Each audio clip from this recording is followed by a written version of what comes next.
He's 0-2. Swing and a miss to strike him out. Man, oh man. What a debut for Payton Tolle. Holy cow. The guy looked great. He looked great there tonight. Unfortunately for the Red Sox here tonight, the bullpen couldn't come through for him. And that's a shame because he looked really good here tonight. And, coming in here today, all day, I was looking at the forecast and, you're seeing a lot of heavy rain forecasted here for tonight. I was thinking there might not have even been a game here tonight, but ended up being pretty fine for the most part. Obviously, they got the game in. And I'm glad. I mean, even though, it was a loss here tonight, that was fun to watch. I haven't heard that kind of a reaction for a rookie pitcher on the Red Sox in a long time. I honestly think, unless I'm completely whiffing on one here, I think the last time you had a standing ovation like that, and this one doesn't really compare because obviously the one that I'm talking about here was Clay Buchholz back in 2007 after the no-hitter. Obviously, nothing is going to match up to that. I mean, that was ridiculous. I mean, the crowd went crazy after that. But the reaction Tolle got here tonight, walking off the mound, going back to the dugout. I mean, you just felt, I don't know, it felt like this, how do I even describe this? Like all of Fenway just came together to just get behind this guy. Because not only is he just looking great, but this guy just looks like he fits the mold of Boston. Just a guy that's going to go out there and compete. But also, just, like, if you listen to Payton Tolle, like, anytime he's doing, an interview or whatever, he just sounds like the most friendly guy, Like, he comes off like this, how do I even say this? Just like a hardworking plumber, if that makes sense. I know I might sound ridiculous here, but this is a guy where you felt that energy tonight at Fenway Park where they just rallied behind him. And that's an energy you hadn't felt in a long time behind a pitcher for the Red Sox that they developed, right? Obviously, we've had some good ones along the way, but homegrown, it's been a long time. And it made me think of Clay Buchholz back in 2007. But what a performance here tonight. 8 strikeouts for Payton Tolle. That is the 4th most in a Red Sox debut. I'd have to go look at if that was the most for a Red Sox rookie in his debut. I guess Dice K, I think in his debut, he had 10 strikeouts, I believe, against the Kansas City Royals. But, technically he was a rookie. But, I mean, come on, he wasn't really like a rookie. Obviously, he was very good in Japan. So, but Payton Tolle definitely ranks up there. Man, oh man. And, not only was that reaction great here tonight, not only was the performance great, but he just had this presence about him tonight. There was just something different. Something hit different with Payton Tolle. He had a bit of a strut there tonight. He just looked comfortable. He had some mean mugs along the way. Dude had some good energy. Even on there was one ground ball to Bregman in this one. He turns around, looks to see where it went. He's got both hands on his knees, and he's just looking dialed in to see what happens on the play. He just has this it factor about him. I've watched a lot of Red Sox baseball over the years, and you don't see that kind of... I know the word aura gets blown up a lot. I know I'm probably sounding maybe even a bit ridiculous here. Sounds like I'm totally just going crazy for this guy. But there really was just something different about him here tonight. Just the way how competitive he was here tonight. It was really fun to watch. I had a lot of fun watching that one. That was a good time. Unfortunately, the bullpen just fell apart. Greg Weissert. I've been saying it all year with Greg Weissert. All year. I mean, when he's on, when he's right, you can't hit this guy. But there's just too many times where you just can't count on the guy. It's tough. And trust me, I guarantee he feels like the worst person on the planet right now. Because he came in and he just had nothing from the word go. And it's terrible, man. Obviously blowing a great performance like that. But going up against Paul Skenes here tonight. I mean, the fact that I have taken this long to get to Paul Skenes, that says something. Because the Red Sox, they obviously, it's going to be hard to break Skenes. They got him to bend, though. And not a lot of teams have been able to get him to bend. And the Red Sox did that tonight. So that's what makes this even just that much more deflating. That stinks, man. Stinks. But Greg Weisser, he's just, you never know what you're going to get with him. You never know. And I'm wondering, is this a guy that you keep putting out there in these close games? Especially with Justin Slayton back, who did come back here tonight. Gave up a couple of hits. He looked all right. Jordan Hicks. Why Jordan Hicks is coming into these close games, I have no idea. Why is Jordan Hicks in on a close game? I don't know. But the offense, that was another thing, right? You had the energy from Tolle here tonight. You had that aura going, right? But the offense, right in the beginning, you look like you were getting to Skenes early, right? Again, it's hard to break him, but you were definitely bending him early. You scrapped across a run earlier, right, to get it started, and then Roman with the home run. Roman with an absolute tank. Roman Anthony does not care who Paul Skenes is. He could care less. Paul Skenes, who? Welcome to the Roman Empire, Paul Skenes. Roman. I feel in a way because we're all talking about Payton Tolle here tonight. I feel like that almost got lost in the shuffle. What a home run that was! Not just the home run itself, but just the moment off of Skenes. And yeah, I know I'm sounding like a big fanboy for Paul Skenes, but who isn't? But he is that good, and Roman just took him to town. How many of these moments are we going to keep seeing with Roman Anthony? The Roman Empire, we're all just witnesses. But the rest of the offense, though, yes, you got Skenes to bend, but you had some opportunities there that, man, if you had just cashed in on maybe one more, we could be having a different conversation right now. 1 for 7 with runners in scoring position. They've been just so up and down in these spots this year. You were not very good in those spots in the first half of the year. You started doing really well in those spots. The offense was clicking like crazy, winning 10 straight games. And then lately, it just feels like you're just really digging deep to try and get these runs across the board. And it really shows in the numbers. They're 16th in batting average when it comes to runners in scoring position. Right around the same when it comes to WRC plus, OPS in those situations. So, very up and down when it comes to these situations. So, overall, Tolle was awesome. Bullpen stunk for the most part. Offense had their moments. Not enough, though. And going up against Paul Skenes, you need to take advantage of every single moment you have. And they had those moments in the early going, but you can only get so much time against Paul Skenes. So it is what it is. And unfortunately, and the bullpen here tonight for the Pirates, they dug deep and they got it done. So credit to them. We did get some roster news here today. Walker Buehler getting released. I was a little surprised about this one. Maybe more so because of the name.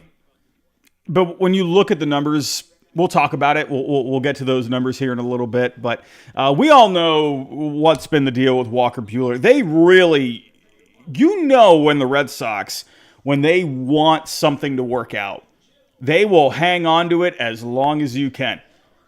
I'm sorry to bring up Raffy Devers here, but look how long they tried to figure that thing out, right? And obviously, they ended up shutting it down and shipping him off to San Francisco. Walker Buehler, they gave this guy so many opportunities. And he looked great at times. He looked like the guy that you thought you were going to be getting, a guy that you were going to, in a sense, buy low on, right? He was doing the 1-year deal, pretty much got a qualifying offer. And, you're thinking, oh, cool, man. Hey, this is great. He looked good in the postseason for the Dodgers last year. And we're going to get the best out of Walker Buehler this year. He's trending up. And it looked like he was there for a little bit. Honestly, in the beginning of the year, he was looking really good. And then he got hurt. And then he came back against the Mets. And then he got ejected out of that one. And after that, he just never found it again. And they gave him chance after chance after chance to really bring you that consistency. And I think that last start that he had, that was the most telling. because he was only at, 70, 75 pitches, and Cora went and pulled him. It was the game was not lost at that point, but he had seen enough, and that to me was the biggest sign. And then obviously getting moved to the bullpen, and they saw, they wanted to see what there was, and he couldn't even show it in the bullpen. We talk again. We'll dive more into this towards the end, but you saw that where, again, that same thing that he's been doing all year, going to 18 different pitches. And when you're in the bullpen, that's kind of not what you should be doing, right? You should be really leaning on a good 2-3 pitches, not 8 of them. And they had seen enough at that point. So Walker Buehler was released. He was released so Payton Tolle could get added to the 40-man. Joe Stinson, he was sent back down.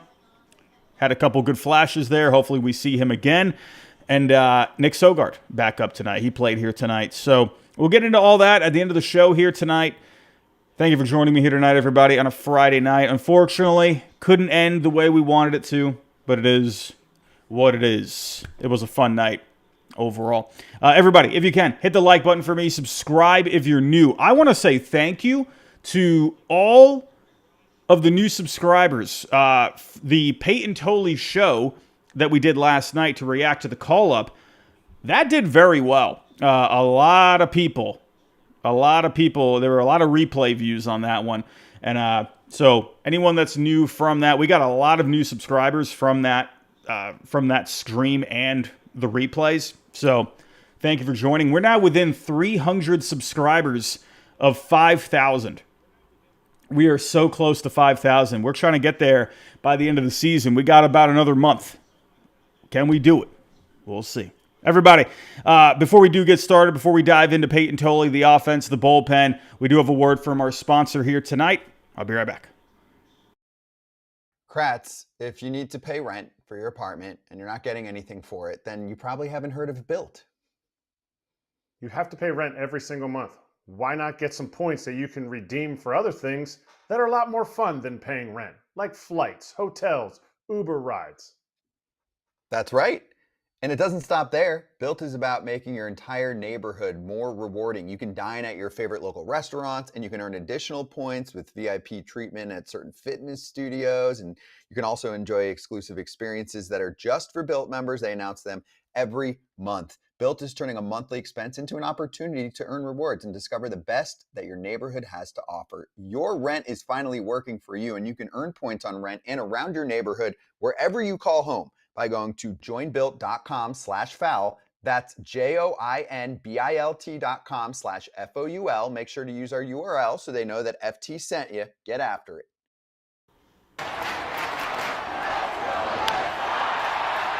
All right, let's get to the star of the show here tonight, not named Paul Skenes. Let's get to Payton Tolle, shall we? And there was a lot of good here tonight. A lot of good, man. What a great debut. I mean, yeah, was it a complete game shutout with 10 strikeouts? No. But it was a very good one here tonight. And he threw a lot of strikes and a lot of fastballs here tonight. But we talked about that. He is going to throw a ton of fastballs. Why? Because that's his best pitch. And it's not just his best pitch, but it's one of the best pitches out there. His fastball is insane. He's got a bit of a lower release. He's got a ton of extension. The size and strength that he has, he's able to produce that velocity with that life. He's like Papelbon from the left side. But I would say he has the ceiling to be better. I mean, obviously he's a starter, so that already puts him a bit of a step ahead right there. But just from a stuff point of view, his fastball reminds me of Papelbon, but more, right? Papelbon had just that late life, that good velo. Reminds me of that from the left side, but better. And able to throw it for strikes. That's what makes it so unique. The life, the movement, the action, the velo, and he throws it for strikes. Like what? I mean, holy cow. I mean, that is why he threw a lot of fastballs here tonight. He went 60% fastballs here tonight. He averaged right around 96 miles an hour. He got it up to 99. At one point, a lot of swing and miss. A lot of swing and miss. 38% whiff percentage on the fastball tonight. That just tells you right there how good of a pitch that is. 38% whiff percentage. Holy cow. 24 swings overall, 9 whiffs. Had some cutters, had some changeups, getting some swings and misses as well. I felt like the secondaries, but that's kind of the thing with Tolle, right? His secondary pitches, they're pretty solid, right? Those are going to get better with time. But they're not bad pitches by any means, right? His slider does look pretty good. Changeup has some pretty decent action to it. The cutter has some good cut to it. And, it's just a matter of commanding those pitches, hitting your spots with those pitches. Those are going to get better over time, but I thought everything looked pretty good here tonight, stuff-wise. First inning, striking out Jared Triolo for his first ever Major League strikeout, and then he struck out Brian Reynolds. A couple strikeouts in the first inning, not a bad start. Second inning, he did run into some trouble, though, but this really showed me what kind of a competitor you had on your hands, right? Had the good start in the first inning, and then the second inning. Ran into some trouble, but he was able to bounce back. He walked Pham. Andrew McCutchen, who had a good night here tonight, had a double. So right off the bat, adversity. But he dug deep, and he didn't let it rattle him. He got Canario, Davis on the strikeout, then he got Liover Peguero to pop out. Gotta love that. Fourth inning. Got some help from Bregman there in the fourth inning. Some nice defense from him at third base. Got another strikeout. Sixth inning. Reynolds, Gonzalez, they had the base hit there. And you could tell in the sixth inning, he was running out of gas a little bit. You could kind of see it, but he was right. How many pitches was he at here tonight? He was at 84 pitches. I believe the most he had thrown down in Worcester, I think it was 70 to 75. So he went a little further here tonight. And obviously, all the adrenaline. The guy got off to a hot start. Obviously, the travel here, the emotions, meeting all these new people. Fenway Park is already just, when we all know the feeling when you go to Fenway Park. It's like, it makes you feel like a little kid every single time you go there. Like, anytime I go walk up the ramp and I see the Green Monster, it feels like your first time, every single time I go. And so even that, you know what I mean? So just a lot of things going on with Payton Tolle. So I guarantee, the adrenaline just wore off by that point. And he just looked like he was out of gas, and that's okay. Overall here tonight, a very solid line at 5 1/3, 3 hits, 2 earned.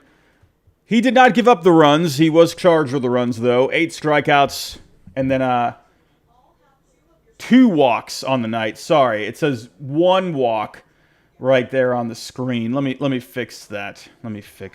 I'd love it to be 1, but we got to make sure we're accurate here. But Payton Tolle, 2 walks, 8 Ks. Very good performance here tonight. But then there's bullpen. Weiser, we didn't have to wait for the bullpen to melt down. Weiser, he came in, he gave it up instantly. Tommy Pham, McCutchen, back-to-back doubles, made it 3-2. Remember, he had the couple of base runners from Tolle. Weiser, he came back. He got a ground out. He struck out Davis. But Weiser, he's just getting hard to count on. It's kind of like Buehler in a way. You just don't know what you're going to get. Is Greg Weiser now the new official Mr. Box of Chocolates? He might be. Now that Buehler's not around anymore. Let's go take a look at the StatCast. When you take a look here, with Weiser, sure, the expected numbers are looking pretty good. 76 percentile on the expected ERA, 74th on expected batting average. But he's not getting a lot of guys to chase. He's not really fooling anyone. He's limiting, even though the exit velo overall, it's in the 38th percentile, he's not giving up a lot of barrels. But this, to me, when I'm looking at this kind of a StatCast page, I'm looking at a guy that I want to bring in a low leverage, more of a lower leverage situation. I don't know, man. It's just, again, like, he's got the 2.91 ERA, but or coming into tonight, but the FIP is at a 4.04. He's just not striking out a whole lot of guys. I mean, he's got under 7 strikeouts per 9. He's not walking a lot of guys, so that's fine. The home runs are fine. But I don't know. He's not a guy that I want to be bringing in, when you got a small lead. I'm not liking Greg Weissert in these spots, man. I'm just not. It is what it is. I will say though, let me see. Let me go back here. Greg Weissert, when he came in, that was the 6th inning. Who did he come in to face? He came in. That was against Tommy Pham. So they brought him in. So Tommy Pham hits lefties well. So I was gonna say, like, Brennan Bernardino's been looking pretty good, over the last few outings here. But then again, do you want to bring in Bernardino against Pham, who tends to hit lefties pretty well? I don't know. Like, could that have been a spot for Slayton to come in? I understand Slayton, he's coming back from injury, but like, I don't know. A part of me, I'd rather get Slayton in there to, try and just hold it down. I don't know. That's just me. But Slayton did come in after that. He gave up a couple of base hits, but he got out of it. Brian Reynolds with a K. 8th inning, Jordan Hicks. Why is Jordan Hicks in this game? Why? So Jordan Hicks, it's a 3-2 game. I get it. Bullpen, they've been getting used. I mean, you didn't have the luxury of a Thursday off. So I definitely think that obviously came into play. Who was used in that bullpen last night? Let me double check. My potato brain, it works against me. I can never remember even a day earlier. It's funny, I can remember back to how the crowd sounded in 2007 with Clay Buchholz, but I can't remember who pitched out of the bullpen yesterday. So we had, Hicks pitched yesterday. Whitlock, Matz. So, yeah, you couldn't go to Whitlock. I don't know. I feel like I would have gone maybe. I feel like Slayton would have been pretty good there. Wilson against Pham. Pham hasn't been great this year, but he historically hits lefties well. So, like, Wilson, Matz, that's probably not a good idea. I'm talking about not bringing Hicks in later on. Well, I definitely didn't want to bring in Hicks there. So, I don't know. Man. That's tough. Honestly, would you have rather have brought in Hicks over Weissert in that spot? Probably not. I'm thinking on the fly here. So, yeah, you had the 2-0 lead. I don't know. It's kind of a tough spot. So I understand going with Weissert there. I don't know. It is what it is. But yeah, Jordan Hicks, he came in for the 8th. It's nothing. Couple of base hits. McCutcheon with a great night. Horowitz with a base hit there too. Runners on the corners. Henry Davis, he laid down the sack bunt. A bit of an exciting play there. Simon, base runner at third. He ended up sliding home. He got called out initially, but then it was overturned, so the runner scored, making it 4-2. And that was it for the runs for the Pirates here tonight. Justin Wilson, Bernardino holding it down after that. You just didn't have enough. You didn't have enough offense here tonight. In the end, obviously.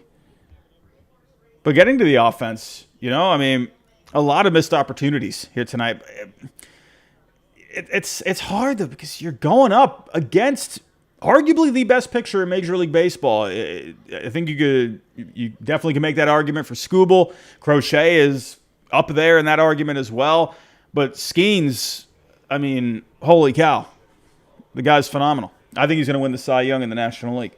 But, so yeah, you had these chances, so it's going to be difficult. I'm making it sound like it's easier said than done. But second inning, you had a chance here. Massa, Romy with the base hits. How did those guys... Oh, let me look at the final lines for those guys here tonight. Massa, he went 1 for 3. Romy had himself a good night here tonight. Romy has been a little cold, right? He stepped up against the Orioles there. And then tonight, he went 3 for 4. Good night here for Romy Gonzalez. Seti went 2 for 4 here tonight. Roman, we'll get to him in a second. But Romy base hit. So he had a couple of runners on. And then eventually, Sogard, he got on. He stole second base. So he had runners there, but then Seti striking out. Third inning, Wong got on with an error. Roman with a base hit. Couple of base runners. Bregman with a double play. Duran with a fly out. You know, you need these guys in the middle of the order to come through. Fourth inning, Massa getting on with the walk. Romy with another base hit. And then this is where you broke through in the fourth inning. Seti, a little dribbler. IKF, he couldn't handle it. And those are the little things you're going to need against Skenes.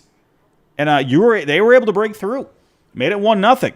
Fifth inning, let's get back to Roman here. Roman does not care about Paul Skenes. Roman could care less. Roman could care less about Paul Skenes. He could care less about Livy Dunn. He could care less.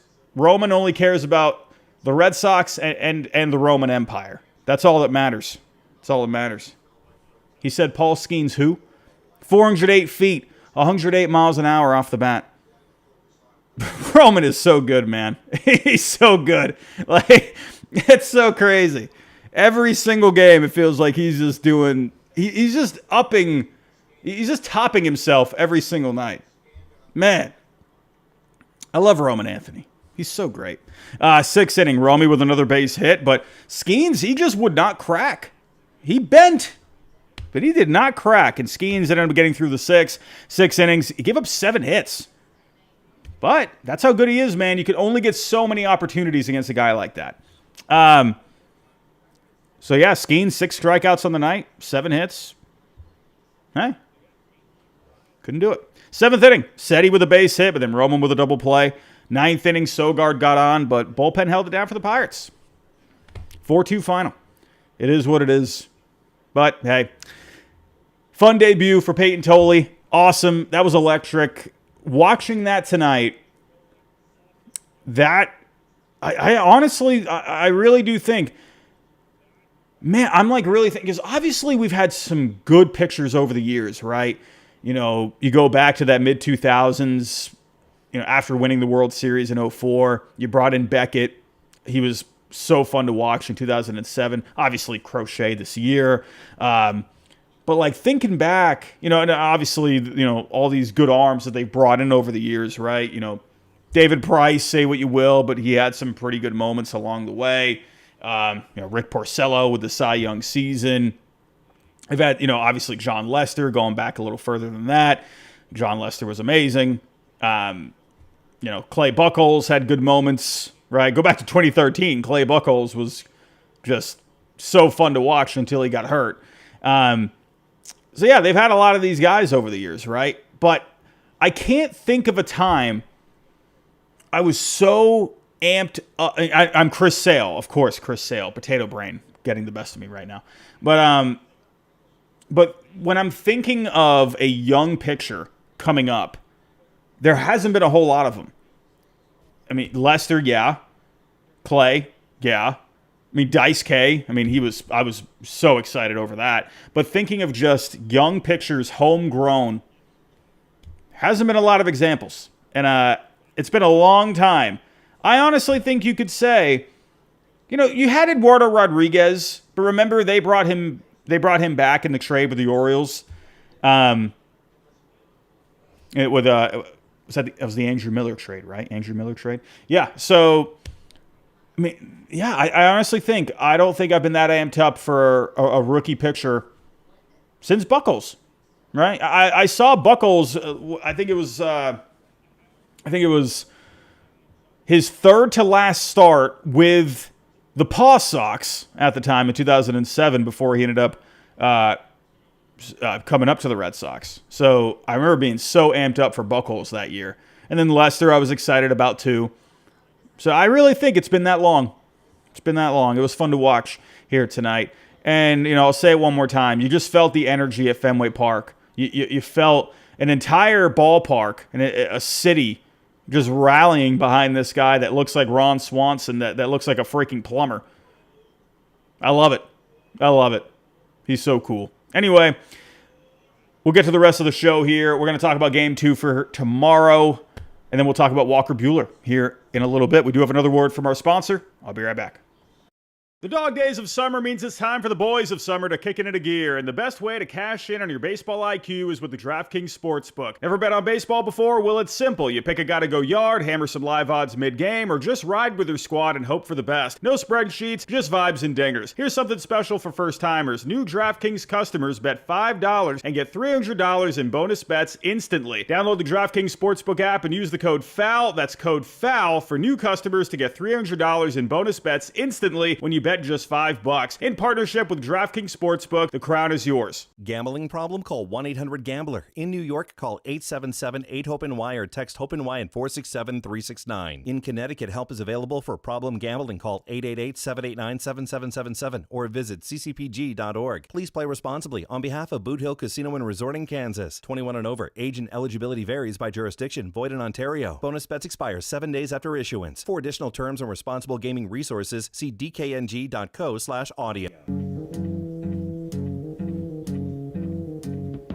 Alrighty, and Nesson viewers, we are out of time. We do got to wrap it up right there. If you want to see the Game 2 preview and my thoughts on Walker Buehler, come over to YouTube, come over to Monster Territory, and see what I got to say. But Nesson viewers, I'll be back here tomorrow night. We'll see you then. But everybody here on YouTube, let's finish up here. Let's get to Game 2. And we got Mr. Dustin May getting the nod. Remember, he got pushed to tomorrow. He was originally supposed to start here tonight. Hopefully an extra day off might do him some good. He didn't look all that great his last time out at Yankee Stadium. We got a 4:10 Eastern time start for tomorrow. And, but yeah, Dustin May, like I said, just wasn't very good his last start. He looked pretty solid there the last couple, right? Bad debut against the Royals.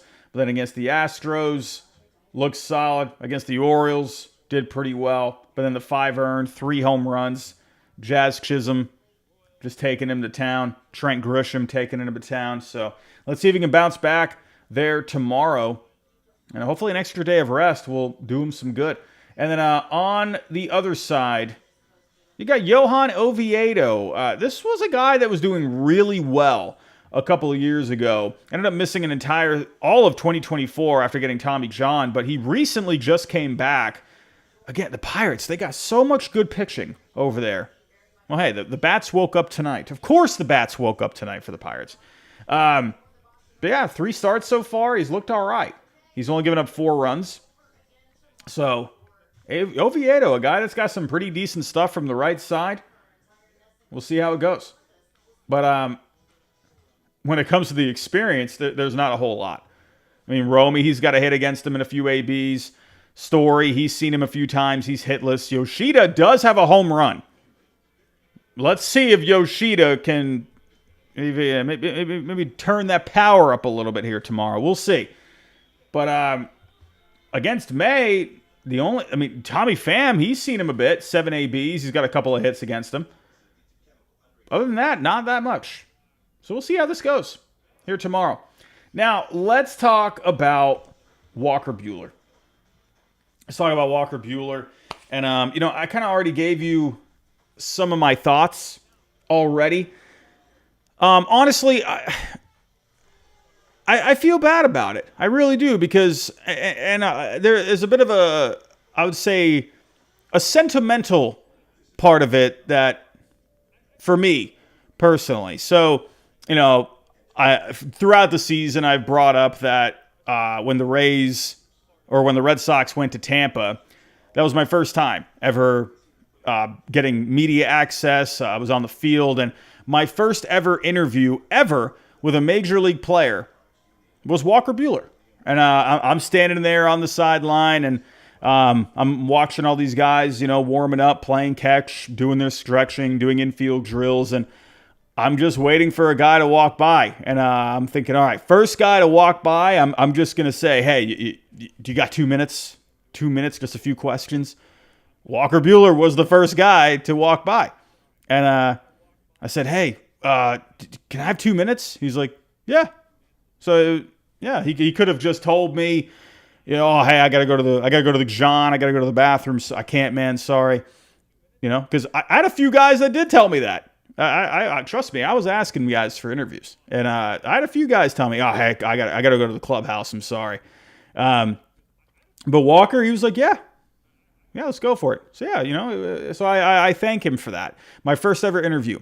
And I really wanted this guy to do well. He's always been a great competitor. Obviously, he ran into a lot of injuries over the last few years.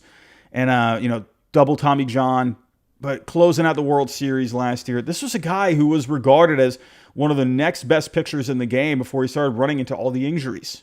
And, I was really hoping it would work out. And it just looked like they could never find the right game plan. He was always, I said it earlier, he was throwing so many different pitches every single game. But really, I don't know. It just didn't seem to be like they were on the same page. I mean, a lot of that probably had to do with the fact that he just couldn't find a feel. And hopefully he latches on with a team. They can get him back on track. Listen, I think a team like the Brewers, obviously the Red Sox, they've done well with their starting pitching, but I wonder if he needs to go somewhere. Or I'm not going to say the Red Sox are poor when it comes to the analytics, but there are small market teams that, you take a look at the Milwaukee Brewers, what they've been able to do with some of these guys over the years. Like, that is a team I could see. I could see the Mets, David Stearns coming from that organization, right? Building up that pitching lab, bringing that experience over to the Mets, and what the Mets have been able to do over the last couple of years with some of these guys. Luis Severino, Sean Manaea. I mean, they got so much out of those guys. And I could see Buehler going to one of those teams, right? I think he will latch on. I wonder if he ends up going back to the Dodgers, just because there's that familiarity. So we'll see. But, I'm bummed out that it just didn't work out. I do hope the best for him. But in the end, he just wasn't consistent enough. He was going to be getting paid, I believe, $500,000 for each start moving forward. So, or every other start, I forget the numbers exactly. And with how inconsistent he was, and when you had a guy like Payton Tolle down at the minor league level just chucking, I mean, from a financial point of view, it didn't make sense. You knew what you're going to get with Tolle. You felt more confident putting the ball in Tolle's hand and just having him chuck fastballs. You felt more confident with that. So there was no reason to hang on to Buehler. So I do think it was the right move, but I'm still bummed out about it because I really wanted it to work. And I really liked the signing when it first happened. It was one of these just good, I felt like a good high upside signing. Yeah, you had to spend around $20 million, but 1 year, and if it worked out, then holy cow, what a genius move. And it did work out at times. He had a couple of good starts, the Phillies, the Padres recently. Just wasn't able to consistently put it together. And I do think getting injured in the beginning of the year didn't help him. He missed some time there. I felt like he kind of fell off the horse at that point, and he just wasn't able to get that consistency back. So I hope the best for him. And I think he will latch on to a team eventually. When you still think about it at the end of the day, I mean, yeah, he's pretty much, a year removed now since coming back from Tommy John? So maybe it's just going to take him a little bit more time to get this figured out. Maybe he's going to just need another off season. I wouldn't be surprised if he's pitching somewhere next year and he's doing well.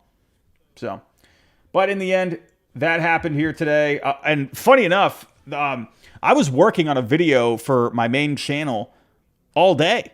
And I wasn't even near my phone. I wasn't even looking at my phone. When I get into editing videos, I'm dialed in. And and I'm thinking nothing's going to happen here today. I knew Tolle was coming up, but I don't know. It just didn't dawn on me that Buehler would get released, or there was a chance of it. And then when I saw it 2 hours after, and I'm like, oh, I missed this. Well, what the heck happened? And so that caught me by surprise, and I was a couple hours late to it. So it is what it is. But I already mentioned the other moves. We brought in, obviously, Payton Tolle getting added to the 40-man. And then also bringing back Nick Sogard. And then the password getting sent back down as well. So, in the end, it is what it is. But everybody, I'm going to wrap it up right there. I want to say thank you for joining me here tonight. In the end, a bad ending. A bummer of an ending. But it was a fun night. It was a fun night in the end. So, Thank you for joining me here tonight, everybody. If you can on the way out, hit the like button, subscribe if you're new, and we'll see you here tomorrow night.